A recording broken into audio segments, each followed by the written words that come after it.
Thank you very much for being here tonight. You guys are a great group of patriotic Americans to come out, spend your Monday night here. I mean that seriously. My name is Ges Selmont. My friends and family call me Ges, just for my initials.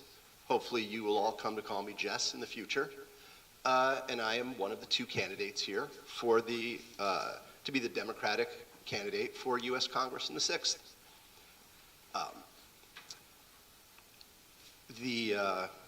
I'm sorry, what's the first question? Just who we are? No, you just introduce Okay. I am a graduate of Bard College, Northeastern University School of Law, Harvard University, and Yale University. Both those are master's degrees.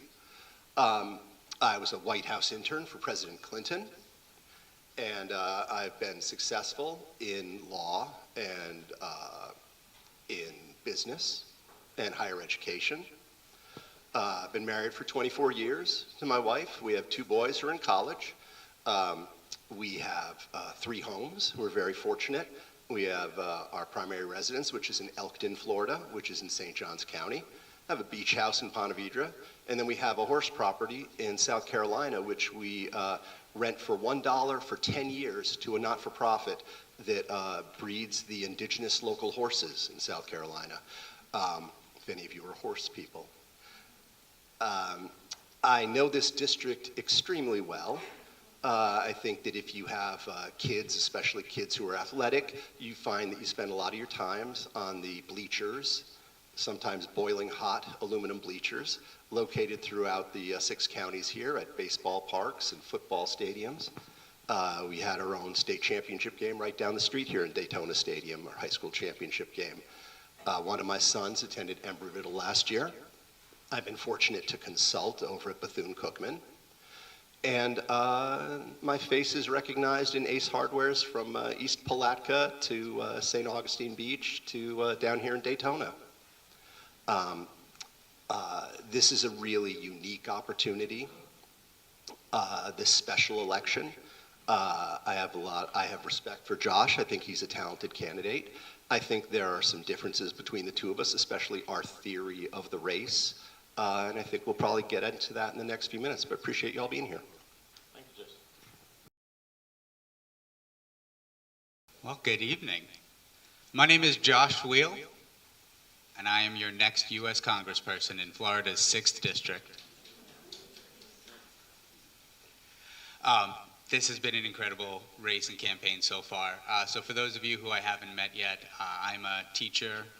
I've worked in Title I schools in Orange and Osceola County for the last 13 years, predominantly with at-risk and post-risk youth. For the last 3 years, I've been a member of the school leadership team at Kissimmee Middle School, which is a Title I school right in the heart of downtown Kissimmee. I first started politics, right? I got into this a couple of years ago, and I think it's where I know some of the faces I see I met the first time when I started a campaign for U.S. Senate at the end of 2020. We just won, right? It was a huge win with Biden, but there was something about the defeats that we had here in Florida that hurt in a way that I needed to be more active and engaged. Going out and canvassing for candidates or doing phone banks and supporting was great, but I felt like we needed candidates. I wanted to see candidates that reflected my values. I wanted to see candidates that got me excited and engaged because I felt like real change could come if these people were elected. And we have some good candidates, but it wasn't something that I was seeing enough of. It wasn't, we'd get to some of these big races and, the whole conversation and dialogue would be, they're better than the Republican, or, you still wouldn't want that. And I just was tired of hearing it. And so, I ran, and I'm a proud progressive. I feel that for all the money and resources we have in the United States of America, that we don't take care of people, that we have homelessness and housing insecurity, that we have 40,000 homeless vets, that we have,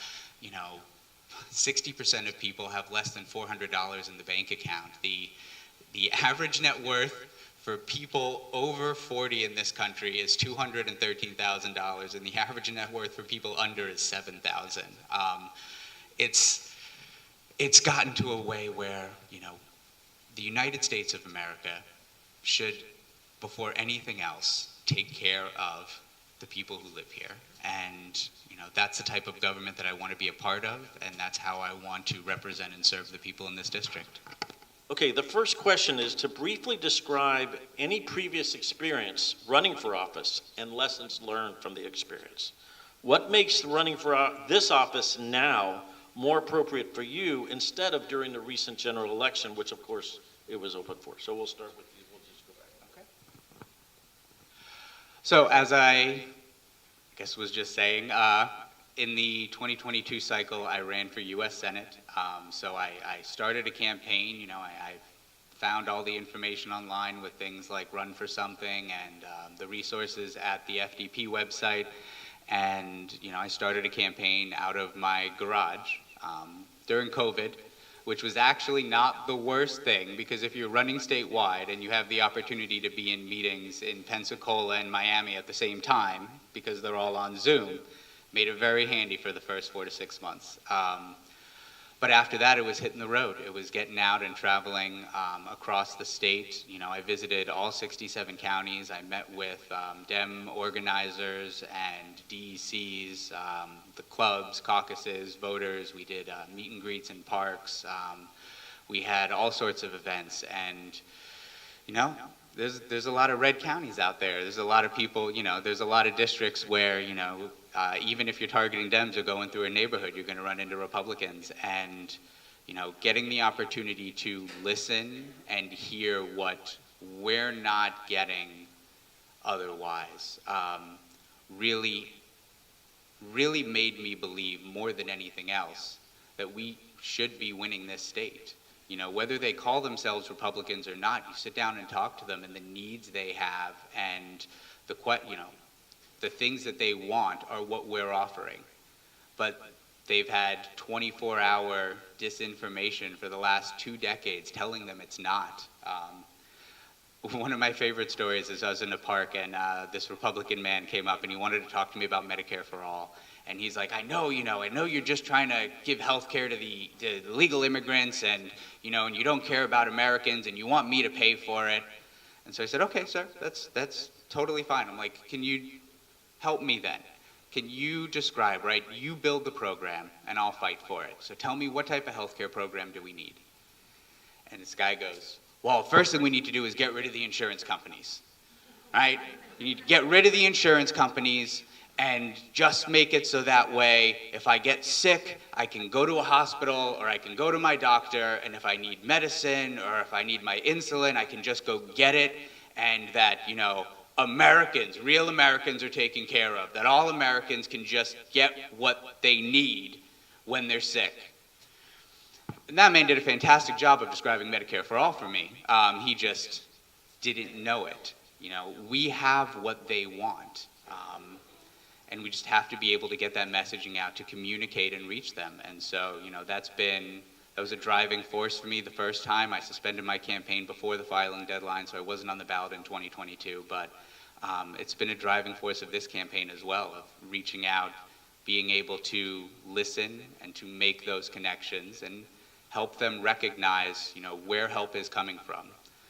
Because in this campaign right now, as we're faring, Republicans are coming up to me, they're scared about our schools. They're scared about the environment. They're scared about all the things that they're seeing from Donald Trump on the news, even though they just voted for him. He promised them cheaper groceries and gave them the Gulf of America. They have recognized this. Renaming the Gulf of Mexico has not helped them economically. They still need something. Well, as Josh said, he ran before an aborted campaign.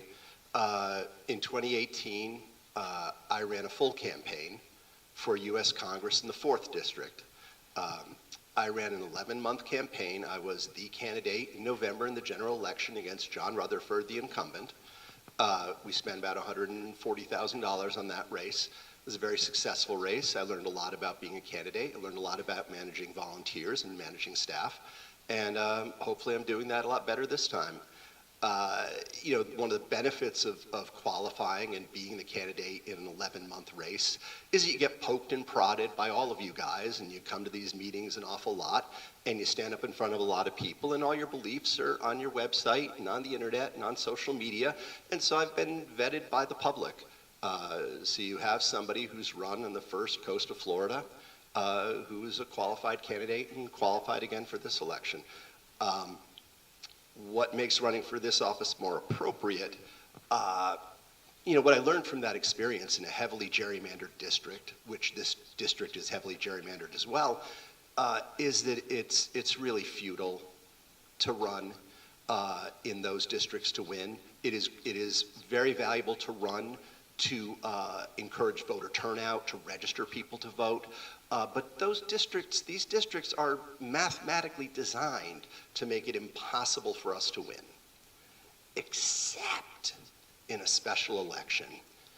We have a small, like a little wedge in the pie chart, but we have a chance in this special election.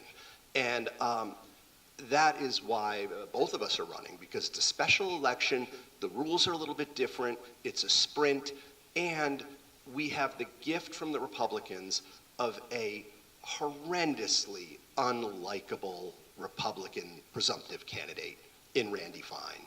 I mean, this is a man who is a dumpster fire, a clown show, fill in the euphemism here. He's a carpetbagger, he's from South Florida, he's a casino gambling executive. When do they have your back, okay?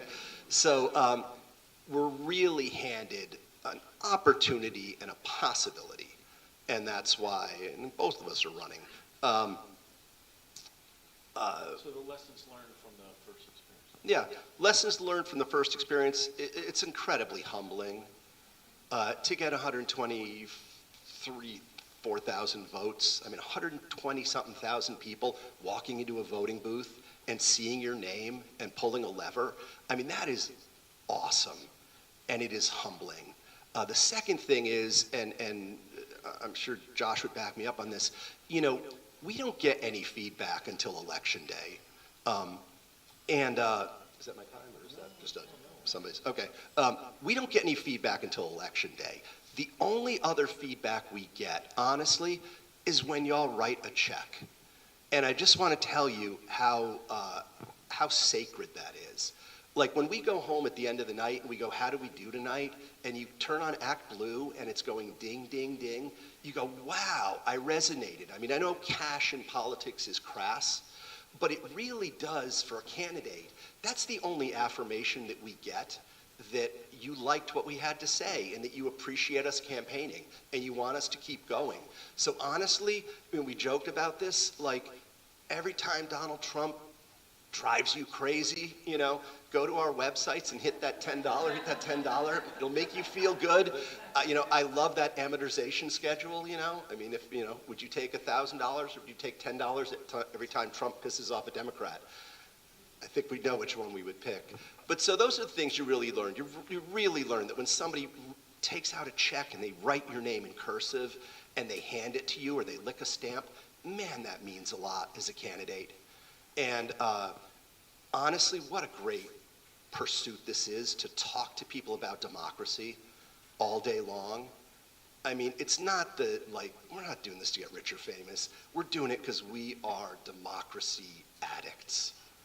And you guys are here, and that means you're democracy addicts too. And we're among our people. So that's what I learned from running. So let's get to the meat of the matter. Why are you the better candidate to beat the Republican on April the 1st? We disagree on this. Look, we have a small chance. We have a tiny chance. This is a 30% Democrat district and a 70% ain't Democrat district, okay? 30-70. all right? That's how it is, and it's going to be that way. We lost in November by those percentages, and Kamala Harris was a great candidate. But we lost. When you lose with great candidates, there's only one reason you lose, and that's because the public ain't buying what we're selling. And the American public is not buying what Democrats are selling right now. That's it, okay? I am a moderate. I am a moderate Democrat, okay? I'm a lifelong Democrat, but I'm a moderate. In this district, okay, there is not going to be a blue wave 2 months from tomorrow, 2 months and 2 weeks from tomorrow. It's not going to happen, okay? It is not going to turn blue in 74 days. Not going to happen, okay? There is a chance, a little chance, that with a horrific candidate on the other side, if we run a moderate Democrat who's from the district, that we have an opportunity to win.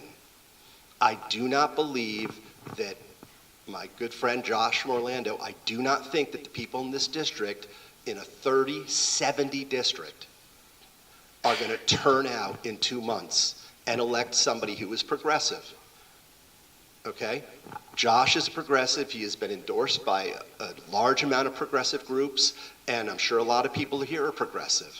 Okay? But I need you in this election to vote with your head, not your heart. And you know the people you stand next to in Publix. You know the people you stand next to when you're at church. You know the people you stand next to in this community. They're not voting progressive in 2 months. It's not going to happen. The only possible chance that we have to turn this district over is with moderate Democratic views. And what are those views? Those views are, I support my party when it's right, and when the party's wrong, I'll say it, okay? Prices went up under President Biden, okay? The border was a mess under President Biden, okay? I have a lot of respect for President Biden, and he did a lot of good. But we have to take ownership of the things that failed. We had Democratic presidents for 12 of the last 16 years. 12 of the last 16 years, Democratic presidents. We own half of this mess. And the public around here knows that. We need to go to the public as Democrats humbly. And instead of top down telling them what they need us to do for them and how foolish they are for not doing what we tell them, we have to go to them and say, I want to be your representative. I will listen to you and I will hear you. That's why I feel that I'm the right person to run. The issues here locally that I think are most important are all land issues. Okay? We have seawater coming up from underneath our ground that is turning our wells salty. We have coastlines that need to be hardened. We have power that goes out when the wind blows, and we have streets that never flooded before that now flood in a light rain. Okay? We have farms in this district. If you guys get outside of Daytona and Volusia, you drive out there, you see we have a lot of farms in this district.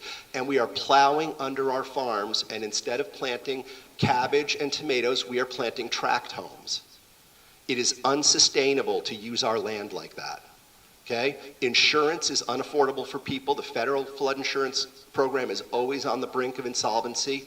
Tallahassee has been useless. We need federal solutions to our land use problems. We need federal solutions to our insurance problems.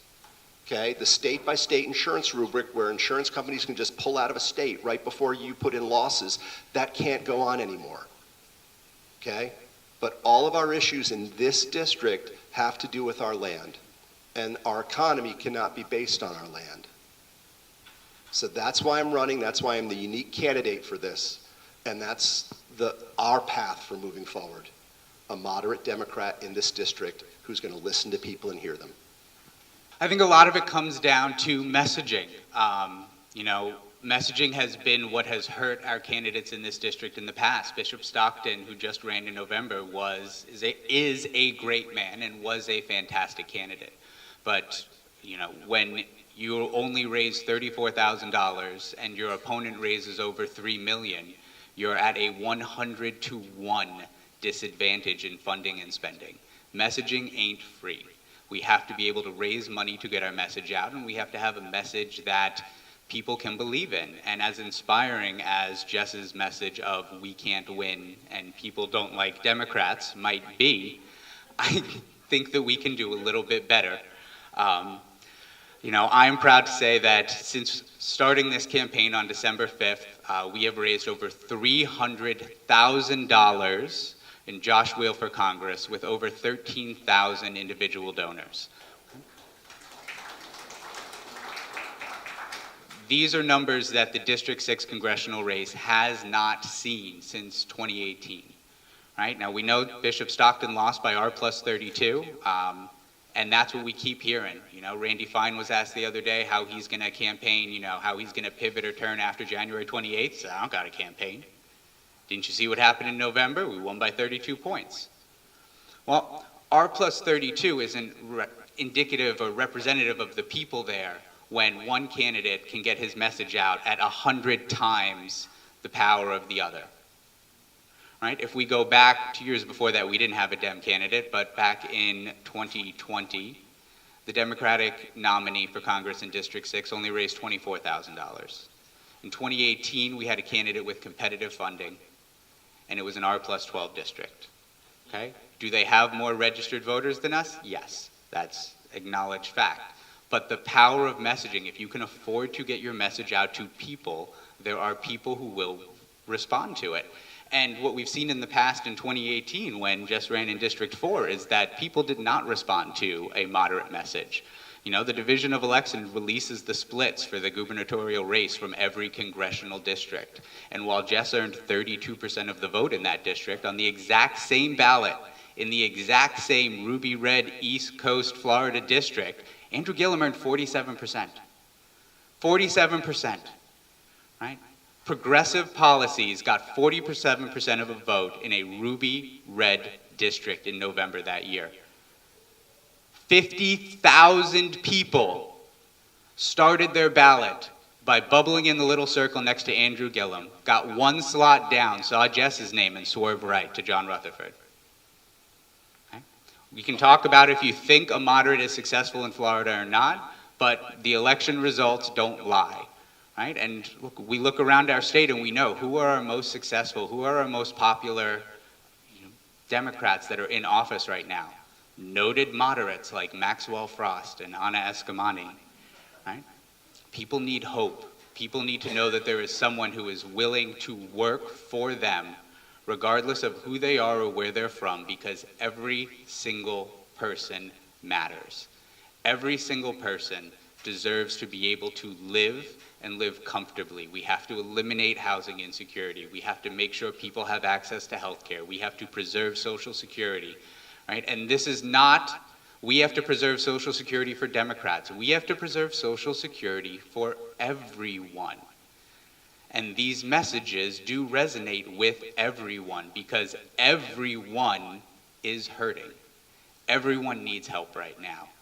And I'll tell you, we've been out there campaigning, we've been canvassing across all 6 of these counties, knocking on doors, talking to people, and Republicans are listening because they didn't get the answers they wanted 2 months ago.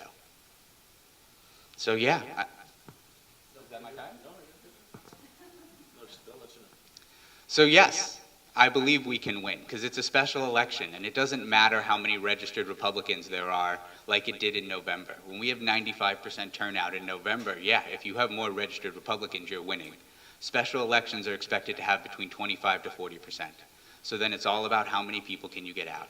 Who can get out more voters? And right now, Randy Fine is publicly on record that he's going to give me the longest runway possible before he wakes up and realizes that he's got a race on his hands and he needs to start getting out there. Right? So we are raising the money, we are building the team, and we have the people in place who can get this message out to voters and make sure voters turn up because we know that when we vote.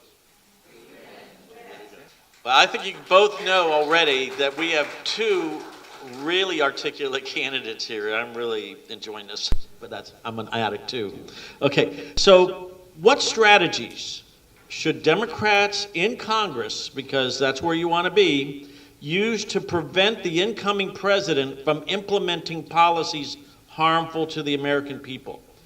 As an example, the House Oversight and Government Reform Committee just had a election for the ranking member. It was Alexandria Ocasio-Cortez, and I think was a moderate from Virginia, Jerry Conley, I believe it was. And Jerry Conley was selected. So if you were voting, if you had been up there already, who would you have voted for in that particular race? So strategies Democrats need to do in Congress to stop the agenda of the incoming president. AOC. It's AOC. The Progressive Caucus has continued to grow in Congress over the last number of years, and you can tell the power that they can and should command by the way that Nancy Pelosi has had to respond to them. The fact that we've seen multiple standoffs in Congress over the last 2-3 sessions between Pelosi and Jayapal in terms of how votes are going to go let you know that the progressive portion of Congress is important enough and can make that change. Why some of the elder statesmen in our party are not recognizing that, why they'll talk all day that, money's the most important thing. Can you fundraise? Can you bring money? That's what makes a strong Democrat, until Maxwell Frost and AOC start raising as much money as them. And then suddenly, well, no, you need to have more experience, or you need to be able, you need to be more moderate. Even though people are voting with their dollars, people are voting with their votes, and people are telling you what they want. People want health care. And that doesn't, a plan like Medicare for All doesn't work for Congress people who, take contributions from Aetna and Blue Cross. It doesn't work if, you're there trying to play a financial game. If you're there to try to make money because you know which stocks to buy after you leave your committee meeting. If you're there to actually help people or make a change, that's who should be in charge, right? And, I'm sure Jerry Conley is a fine man, but I would have taken AOC. But what strategies should Democrats be using in the Congress to block, because they're not the majority right now? Is that the next question? No, it's all part of that same question. I thought that was Number 4. 3. No, we're on number 3 here. Yeah. What strategies? What strategies do you recommend? No, that's to for block building this? Democratic Party registration. Oh, I'm sorry. No, I'm talking about Congress. You guys want to be in Congress. I was a math teacher, not a reading teacher, okay? For the record. We have to take back the House. We have to get the numbers to block them, and we have to make sure that no one gets sick for the next 4 years, because it's a razor thin. It's 219 to 215 right now, and Trump put 4 U.S. Congress people into his cabinet. So on January 21st, it's 215 to 215. The number one thing we can do is win these special elections, is we have to fight for our lives in these races. We have to support Ges Selmont in District 1, who's already the Democratic nominee there, and we have to support me when I win this race on January 28th. But we have to get these candidates in, right? There are 4 races we actually get to control. In this district, 1 of them. In Florida, 2 of them. The other 2 are in red districts in Oregon and New York. They haven't been scheduled yet, but those are amazing opportunities for us, because even though it's a red district, you're talking about 2 states that have incredibly strong statewide Democratic parties, that have the resources and the people there that when they focus in on that one race, we can count on them to win as well. We take care of our business here, we flip the House, Hakeem Jeffries becomes Speaker, and we can stop Project 2025 before it starts.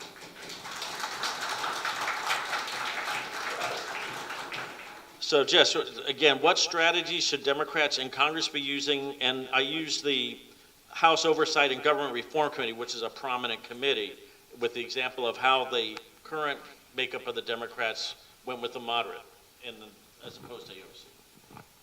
Yeah, look, AOC is a rock star. I'm a huge fan of progressive candidates where they can win. and she's a New York City congressperson, and she can win there. I mean, there are progressive pockets of this country. You know, so totally support her, Jamie Raskin. I mean, there are a lot of people who are very qualified congresspeople to lead that committee. Okay, but I have no animus against progressives or against AOC. She's a rock star. She's phenomenal. But it's interesting. This is a question about strategy, and I'm giving you strategy. Okay, this district ain't gonna turn blue in 2 months. Ain't gonna happen. I'm giving you strategy.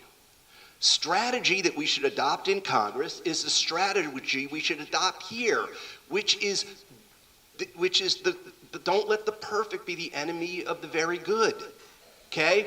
We can take a strategic position and maybe win a seat here. Okay? We are not turning this district blue. 2 months away from November. Not going to happen. Be strategic. Please be strategic. Congress should be strategic. You should vote strategically. Vote with your head, not your heart. Vote with what we can accomplish in this district, which is we look at the people next to you in this district and say, Randy finds a dumpster fire. Do you think this district might elect a moderate in 2 months? You think we might be able to get that through these people? A moderate. That's strategic thinking. And Gavin Newsom, brilliant politician, is talking about strategic thinking when it comes to governors dealing with the Trump administration, when it comes to mayors dealing with the Trump administration, okay? Locally, we've learned this dealing with the DeSantis administration, right? When they come up with harebrained ideas to put pickleball courts in our state parks, right? What do? Gosh, you people organized on a dime. I mean, there were marchers with signs on the streets. And that's what we're going to have to do. Democracy's not free. Sometimes it runs on cruise control. Sometimes we have to fight for it. And for the next 4 years, our representatives in Congress are going to have to fight for it. And we as citizens are going to have to fight for it. And it's a worthy fight. But we need to be strategic. We cannot go 4 years of our hair being on fire. That plays into Donald Trump. You know, Donald Trump wrote in his Art of the Deal book in the 1980s his theory of negotiating, right? He comes out and says, I'm going to build a skyscraper in Central Park. And everybody's hair turns on fire. And they go, no, no, no, no. And he goes, okay, I'll build it on the edge. And they go, oh, thank God, we got him to... That's all he wanted. That's what he wanted, was to build a skyscraper on the edge of the park. Okay? This guy's hyperbole is designed to drive us crazy. Designed to make us not think strategically. Okay? I would love a blue wave. I would love to turn this district blue. You guys know this district. It's not turning blue in 74 days. But we have a chance with a historically bad candidate who's not from anywhere near here, who is a dumpster fire, that if we act strategically, we could maybe win this district. And that's what I'm asking you to do. And the reason I'm asking you to do that, TV networks, that all they do is cover politics. And this is the game in town, in our country, these two races in Florida. And the reason I got into this race, it was just kind of going back to the first question. The reason I got into this wasn't the reasons that Josh had, which are quite noble. I got into this because I was like, you know what? I wonder if we could show Democrats how to run and win against a MAGA opponent. Okay? Can we show them how to win against a MAGA opponent strategically? And that's what I'm asking you to do. Think strategically, act strategically, and let's strategic the heck out of these guys and take a seat back. You do have time. I'm sorry. Okay. Yeah, I'll be please. quick. Yeah, and this is the. I'm- He has his five. He still has time. That absolutely is the topic. So I'll be quick on this. We'll move on to number 4. But I got to tell you, Jess and I do this. We've been doing this almost every night at different clubs and DECs. And hearing him plead with y'all not to vote for the better candidate never gets old. I got 12 seconds left. Okay. You can use them. You're 11 seconds. Good burn. Okay. So All right, next one. Now it's still a strategy question, but this one is about us in Florida. What strategies do you recommend to build Democratic registration in Florida? We're behind the eight ball right now, and to increase opportunities to win elections.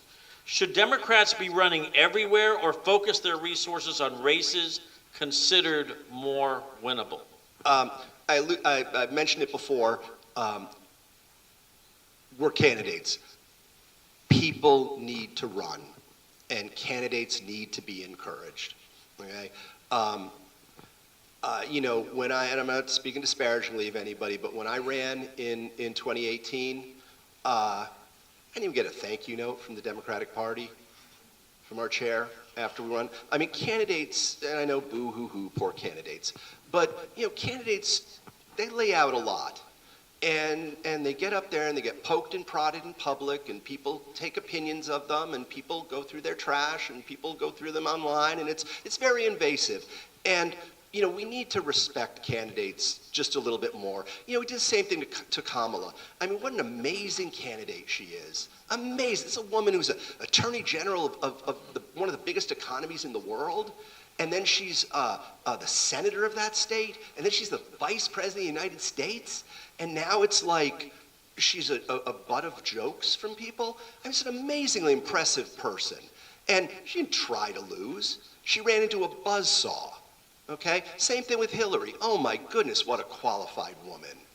And the jokes and things that people say about them. So I think we really need to support candidates and make candidates want to run. And help candidates when they step up and say, hey, I do want to run. Second thing, structurally, is it is so helpful to have offices, DEC offices.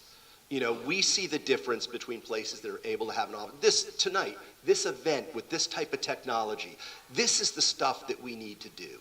And it's great that we have this. So really donating to your local DECs so that they can pay rent on locations and they can have this technology. It is awesome. I am not, and just further on that, if you're with a losing team in another city, say you go to another city and everybody there is, it's Pittsburgh and everyone wears a Steelers jersey and you're from Cleveland and you get tired wearing that Cleveland jersey because you always lose, right? And in Florida, in these districts, we get like that. The Trump people are loud and obnoxious. They are, and it cows us. And when we don't run candidates waving the white flag like that, it's really hard for people to come out and vote for a president or vote for a Senate candidate. So we really need to take that hit and run candidates everywhere. All right? And the last thing is the youth. You all get discouraged because they're not in the room. And you think there should be young people in the room. Young people aren't in a bowling alley. Young people aren't in a movie theater. They're on their phones. I was fortunate to be the keynote speaker at the March for Our Lives in St. Augustine in 2018. These kids are organized. They are political. They want to be involved. And they want to lead. The thing they don't like to do is they don't like jobs without respect. They don't like tasks without respect. They like to be treated with respect. They like to be given responsibility way younger than any of us were given responsibility. And that's a little bit odd to us because we all grew up in the you got to earn your stripes. And there are fewer of them. We could earn stripes because we were in a generation where there were a lot of kids. And so, the best kid was the manager at the fast food place. Nowadays, there are fewer younger people. So the kid is the manager at the fast food place, right? So we have to give the young Democrats more responsibility and realize that even though they're not in the room with us, they are out there working. And they hear us, and they see the mess that we've made with their country, and they're coming for us. Just an editorial comment. One of my priorities, and I think the team that you all elected last month, is to involve more young Democrats. And young Hispanic Democrats, young African American Democrats particularly. That's where Volusia's headed. Josh, so the strategies for building Democratic registration in Florida, increasing opportunities to win elections, should we be running everywhere or focus resources on races we consider winnable? we have another election actually coming up this month. It's just for us, but the Florida Democratic Party is electing their new officers on January 25th. And this has been no win, I think, for Nikki Fried. When she came in, there was a lot of people upset that in 2022 we had 3 U.S. congressional seats with no Democratic candidate. There were 3 of them where we had no one getting out messaging in those districts, and they told her, like, we need to be in every race. And then she made sure that we had 28 Democrats in 28 races, and people start screaming and getting mad that why are you diverting resources and spending money in races we can't win and not focusing it on just the ones that are important. It's a no-win, but the answer is yes. Should we be focusing resources on ones that are more winnable? Should we be running everywhere? Yes, we need to be doing all of it. It takes absolutely everything to win. It was something I remember when I went to my first leadership fair in education before I went and got my ed leadership through Stetson University in this county. I saw this woman speak, and she was a elementary school principal, and Orange County Public Schools had her in 3 different schools in the last 3 years.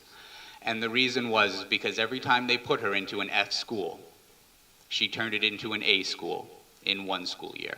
The most amazing, as someone who works in school leadership, incomprehensible thing. Not only could she do it, but she could repeat it and do it over and over again. And when they asked her, well, what's the secret? What do you do? She said, everything. Everything. You can't make choices. You can't say, do we do this or do this? Yes. Like, do we need to reach out to more people? Yes. Do we need to get? Yes. You need to do absolutely everything if you're trying to make change. You can't, as much as we may want to pick and choose some of our battles, we have to keep pushing the entire front forward. And I would say more than anywhere else, it's in our U.S. congressional races. The U.S. congressional race is really the sweet spot on a ticket in terms of small enough geographical district. We'll leave the fact that this one goes from here to Ocala aside. Small enough geographical district that a candidate can manage a campaign and be out there personally making sure that all the doors are being knocked on and voters are being contacted, but large enough that it raises significant money to run an operation like that.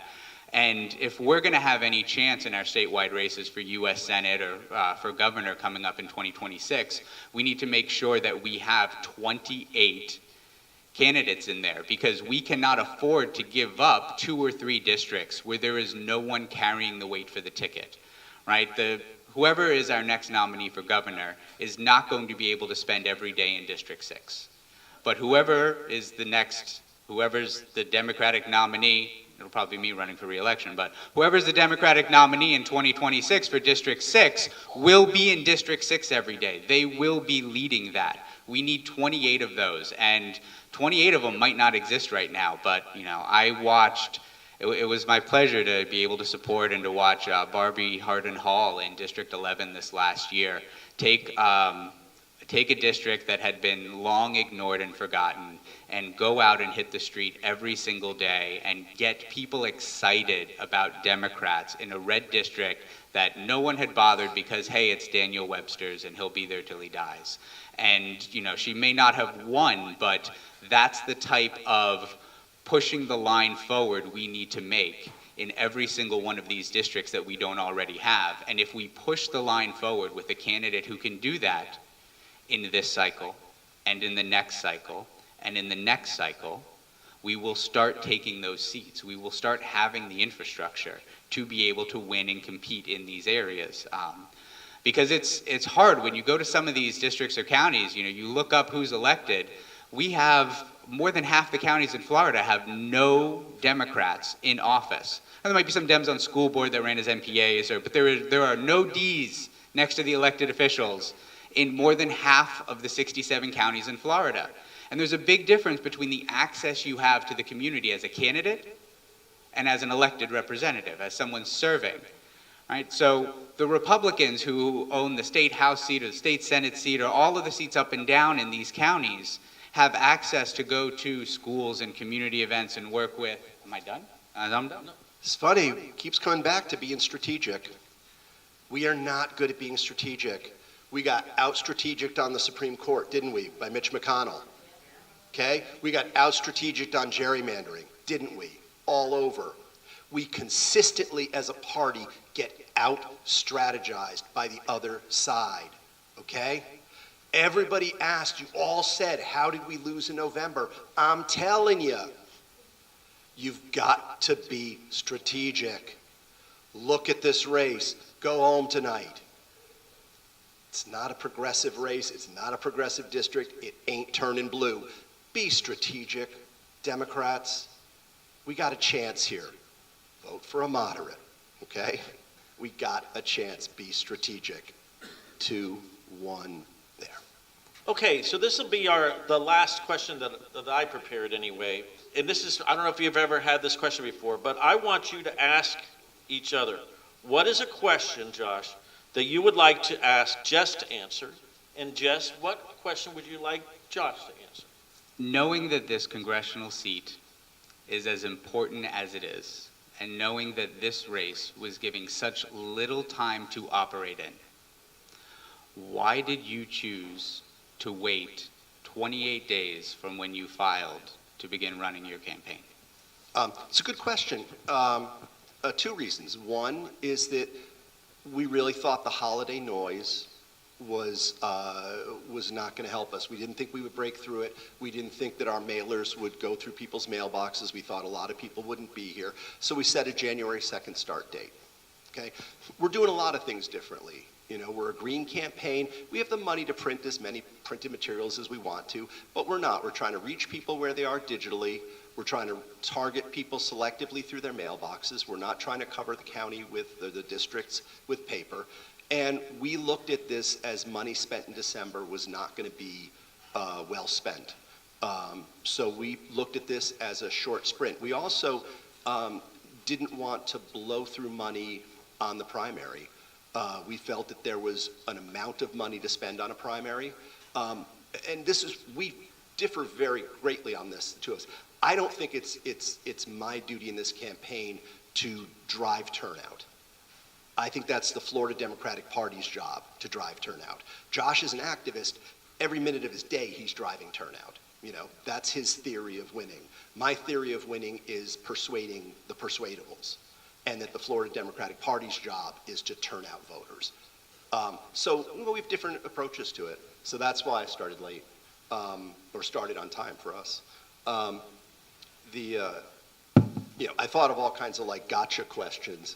And I'm not gonna ask you why I'm the better candidate or anything like that. But I seriously, just personally, all the time we've spent together, I've never asked you about faith and your faith. And I was wondering if you could just, I just don't know anything about your faith, and I know you have some. You know, I grew up being raised by a single mother. My parents divorced when I was 4, and although my mother is a born-again Christian who has been born again multiple times, they let you keep doing that, I'm told, she didn't really bring faith or practice anything in our home. So, for me growing up, honestly, a lot of the models or the things I looked for in terms of answers came from media or books or things I read, but I was not attached or attracted to, I didn't have a default faith. I didn't have anything that I knew I could kind of go back to. I found God in my early 20s. Some of the stupid things that you do in your early 20s will make you think really hard about how to make things better or what you need to be doing better and how to get better. And I found God, but I found it, outside of organized religion. I found it, in a more spiritual practice. Some men who had a close relationship with God were able to kind of share with me, how they spoke and how they listened. So I had faith that I tried to practice. I was told to try to be of maximum service to God and my fellows every day of my life. And, figuring out what maximum service meant is something that has continued to expand for me. I really, really hope that this is maximum service, because if I got to work harder than this, I need to keep training, and I probably do. I married a beautiful woman that I met in college. We got married in 2010, and she was raised Muslim, even though she's a white girl from New York. Her mother had converted to Islam before she was born, and her father was raised Muslim because his father had converted back in the 1950s. And when we moved back down here to Florida,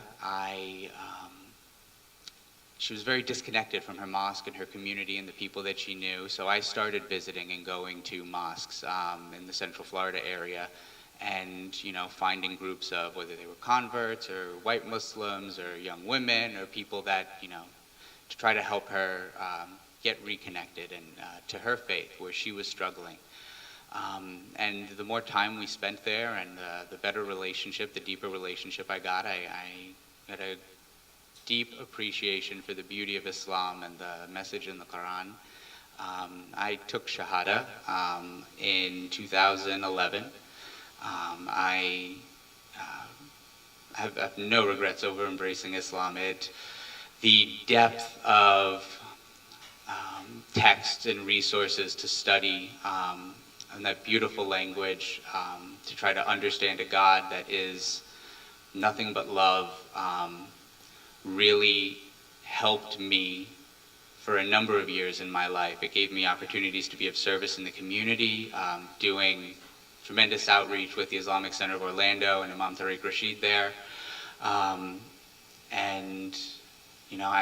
my two little white boys out there, although people wouldn't think it when they look at them, consider themselves Muslim. Haven't been to a mosque in a little while, especially with my divorce. Personally, where my faith is at is not the strongest place that it's been. And the way that I try to stay focused today, and what I've done with my work at Kissimmee Middle School or on this campaign, is I have two big things. I have these two young men out there that I'm raising, who it's my responsibility to make sure that they are the best of this next generation, and they are leaders who can create more change in their lives than I will ever be able to approach in mine. And then I try to be of service to my community, and I try to make sure that I am committed. 903 kids at our middle school, and I will run myself crazy trying to make sure every one of them can succeed this year. But so, while I may not be practicing a religion, my faith has really been more about service these last few years. Thank you. Thank you very much to both of you all. I will give you all the opportunity to answer your own question that you asked of the other, if you're interested. You don't have to, though. Do you want to speak of your own faith? I go to church on Christmas. No, I think honestly, I hope that you see that we are an embodiment of the type of people who run in the Democratic Party. You guys have a really tough decision, but it's just an honor to get up in front of you guys, talk about democracy, and I really appreciate it. And I hope we have more candidates for every election that's coming up. That's all I got. Okay, that's a good wrap. Okay, you good? Well, I'll tell you this, Randy Fine will be deathly afraid to face either one of you in any kind of forum come this spring.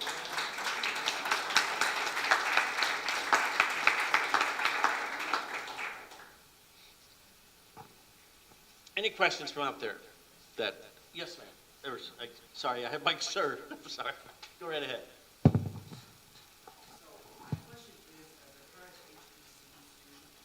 exactly would you assist people of color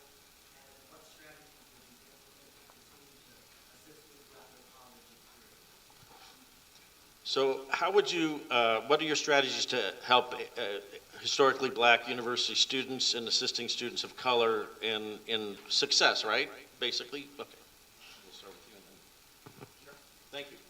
So, I mean, there's a couple parts of this. There's, how do you assist young people and students today? There's,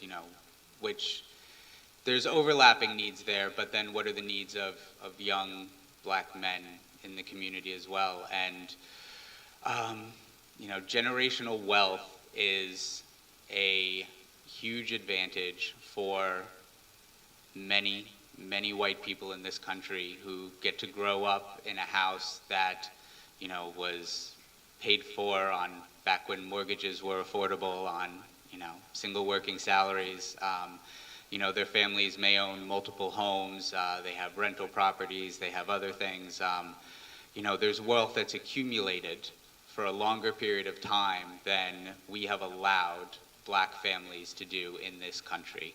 And when college students are asked to leave home, step out, and go out to college, even though they have all the same classes and might live in the same dorm, they do not have all the same resources. It is not a level playing field. Oftentimes they have to work twice as hard to make up for the half that is often overlooked for many of the other students. So, the universal programs that ensure that all Americans have access to housing are the type of thing that will benefit all college students who, may have to struggle to work to afford a place to live while they're in school, and others don't. Medicare for all makes sure that all of our college students have access to health care, even though it would be dependent up till 26. You can have it on your parents' plan, assuming that your parents have health care they can share with you. We make a lot of big assumptions about some of these things, but programs that take care of everybody take care of everybody. And a college student's job is to go to school, and we are putting way too much on them in terms of what is needed to afford the tuition, to afford housing, to be able to afford food and eat and live while they're in school at the same time.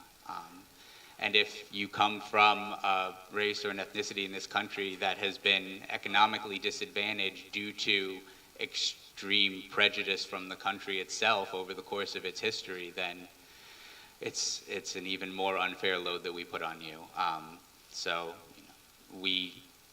Those programs work for everyone, and they solve a lot of these problems when we get there. Thank you.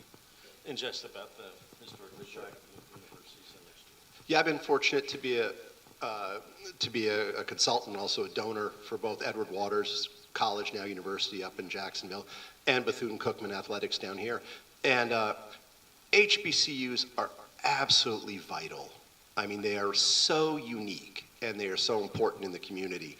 And they suffer from a couple of things. First thing is they don't get nearly the type of private donations that they deserve, and the campuses are frankly in rough shape. Bethune-Cookman, we spoke a little bit earlier about how land and issues about land were fueling the economy here. And really, Daytona, as the city in this district, should be the economic engine here. And Bethune-Cookman should be a world-class university here. And that there's no reason why it can't be. And it has the real estate, and Daytona is the type of a location that should be. A lot of this is a lot of this growth gets spurred by sports. It happens at University of Florida. It happens at Florida State. Is that sports grows this? We need athletic facilities here, convention facilities here that allow us to make the economy one that it is entertainment, sports and entertainment economy here, instead of plowing under our land. Convention center, tourists, tourism, infrastructure for the airport, infrastructure for shipping, logistics, I-95 corridor.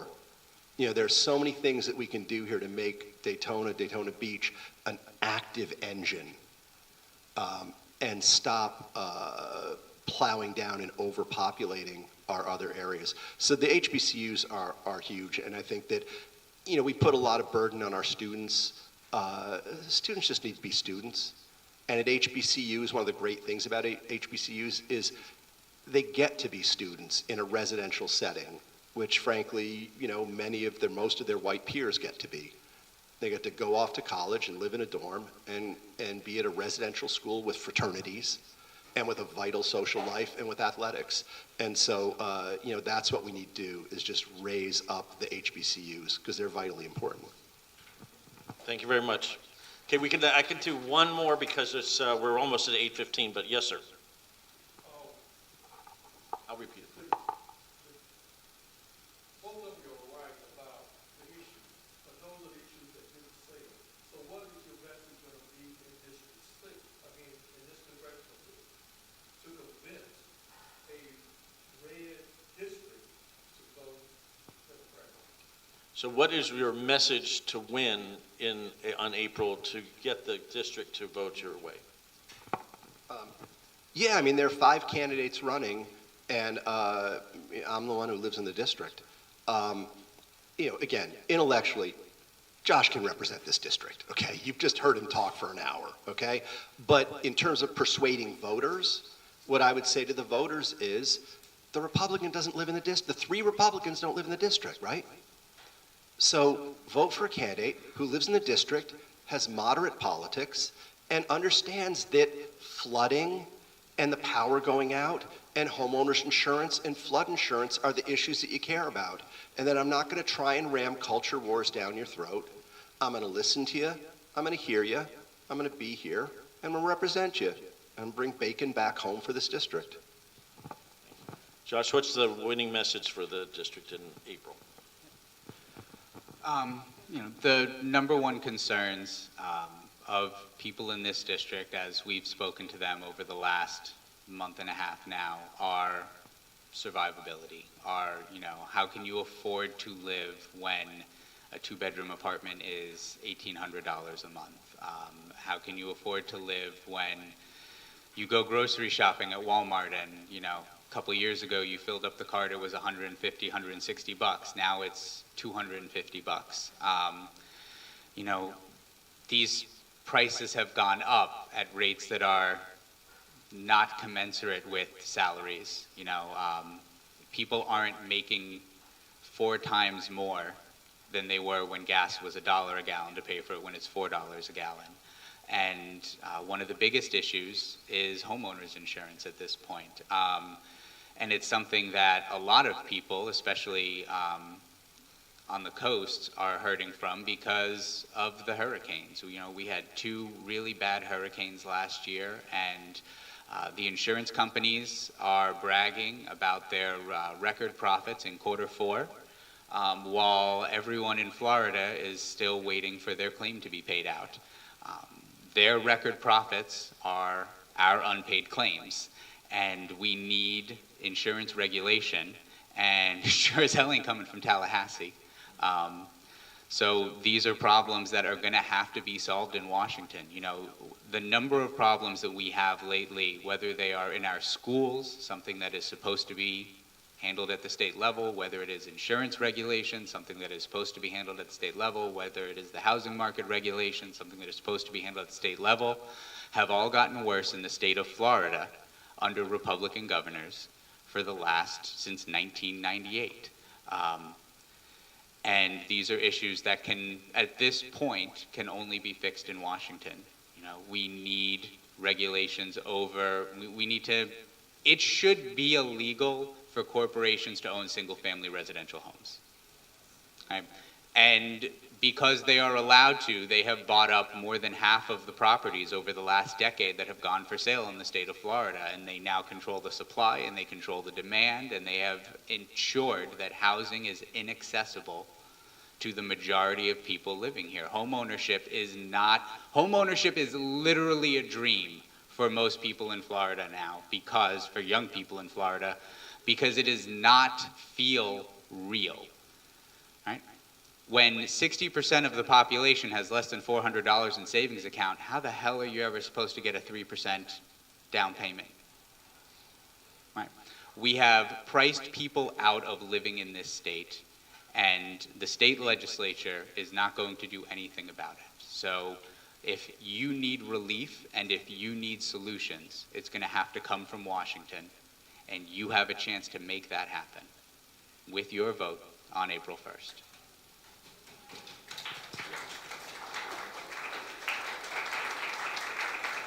Yeah.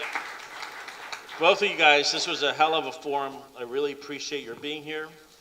Thank you very much.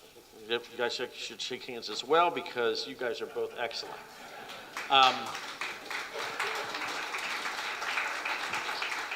Wherever you may live in Volusia County, this election matters a lot because it is an unusual, if not unique, opportunity. The fact is, and you all touched on it a little bit, there's a lot more, there's actually going to be 5 candidates, I believe, 3 crazier than the Republican candidates plus the Republican and then the one we want to vote for. So that means it could split up also. So I don't think any of us should give up on this race either. And whether you live in South Volusia or North Volusia, we can all help in CD6, and I appreciate your thinking about that and being committed to that, particularly after the primary, and we have one of these gentlemen representing us.